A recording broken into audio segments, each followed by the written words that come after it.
I had this experience a while ago, and I'd like to share the experience with you. And there's something I believe that the Lord is going to use from that experience to teach you about discernment.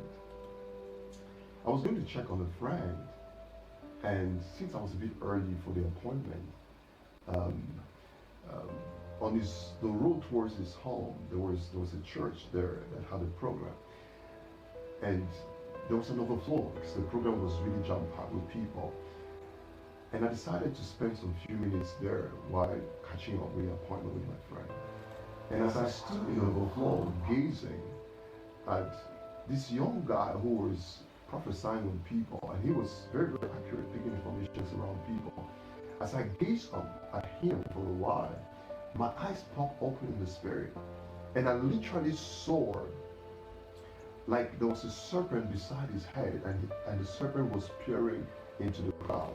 So as this young man would turn and prophesy on people, the serpent would turn towards that direction. And I was a bit perplexed by that experience, and I began asking the Lord, what was that all about?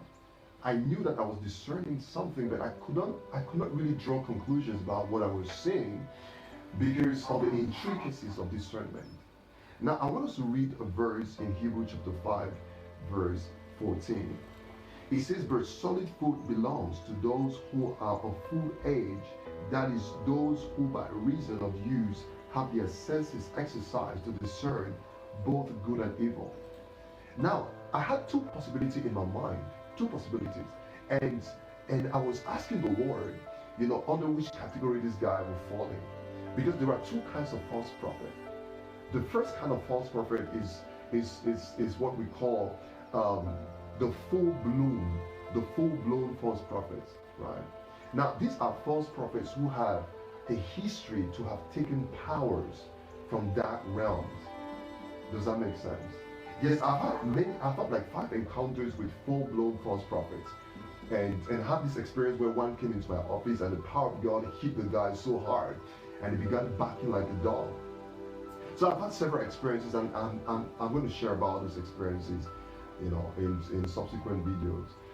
But I was perplexed between these two options. Was this guy a full-blown false prophet, or was he a pseudo prophet? Now, the second type of false prophet that we have in our prophetic jargon is what we call pseudo prophet. Now, a pseudo prophet is someone who has a legitimate prophetic gift from the Lord, but because of a lingering attitude that has not been dealt with, right? A familiar spirit comes over time and begins to cohabit with the flow of the gift, right? So I had these two possibilities in my mind. I was like, Lord, is he a full-blown false prophet, or is he a pseudo prophet? And the Lord didn't answer.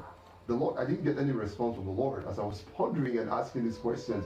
And I said, okay, let me just wait for a while and just kind of discern what's going to happen, if it was, what's going to transpire. And as I stood there listening to the guy, he shared an experience that he had. He said, the night prior to this day, he had an experience where he was taken over the city in the spirit, and he overheard demonic spirit conspiring, to inflict believers in that city with a sickness. Yes, I understand that the demonic spirit can plan. They could have stratagems about inflicting believers. But this is what he said that just got me understanding that he was a pseudo prophet, and just based on what I could discern in the atmosphere. He said those that will come and insure themselves with $20 will actually cover themselves and their family from that affliction. And that's where I understood that there was something quite unhealthy about this prophetic God. Now, one of the things that I want to say about discernment is that discernment is full of so many intricacies that you can't just conclude just by observing things if somebody is actually a full-blown false prophet or a pseudo prophet. And this is something that the church will have to be trained on, because we live in an era, especially in Africa, where there's a very, very trending civilization of false prophets, where the church, for the most part, has not been equipped to be able to